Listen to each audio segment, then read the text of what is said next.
Diffusé depuis le 1er février dernier sur Netflix, le film des Mains en or figure parmi les fictions les plus regardées de la semaine. Une histoire tirée du véritable parcours du neurochirurgien Ben Carson. Une occasion de découvrir ce que devient le célèbre médecin. Il y a des parcours de vie tellement extraordinaires qu'ils méritent d'être immortalisés par un film. Si est le cas de plusieurs fictions diffusées sur Netflix.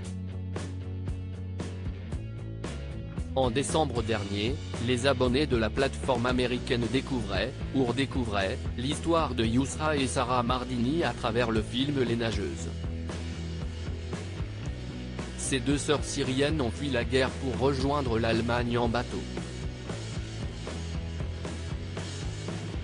Passionnée par la natation, la Benjamine parvient, après plusieurs péripéties, à participer aux Jeux Olympiques de Rio de Janeiro en 2016 en rejoignant l'équipe des athlètes réfugiés.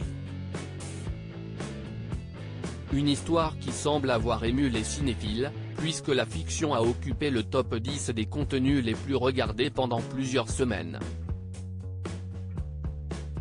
Quelques mois plus tard, CIST autour du film des Mains en or de prendre sa place. Sorti en 2009, mais disponible depuis ce mercredi 1er février sur Netflix, ce drame inspiré de faits réels revient sur le parcours semé d'embûches de Ben Carson, un étudiant en médecine issu d'un milieu modeste, qui, au fil des années, devient un neurologue réputé mondialement. Le rôle principal est d'ailleurs incarné par l'acteur Cuba Gooding Jr. Ben Carson cesse de lancer dans la politique. Ben Carson a marqué l'histoire de la médecine en devenant le premier neurochirurgien de l'histoire à réussir la séparation de deux siamois reliés par la tête. Un acte révolutionnaire qui lui a permis de recevoir la médaille présidentielle de la liberté en 2008, remise par George W. Bush, le président des États-Unis de l'époque.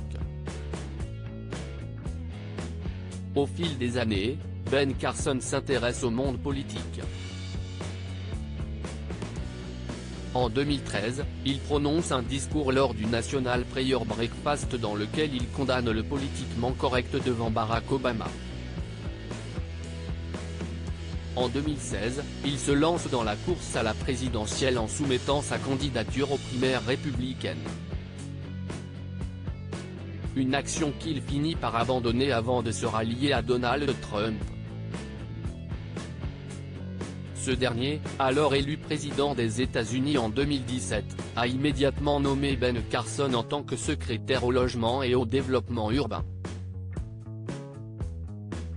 Un mandat qui a pris fin au mois de janvier 2021, lors de la prise de fonction de Joe Biden.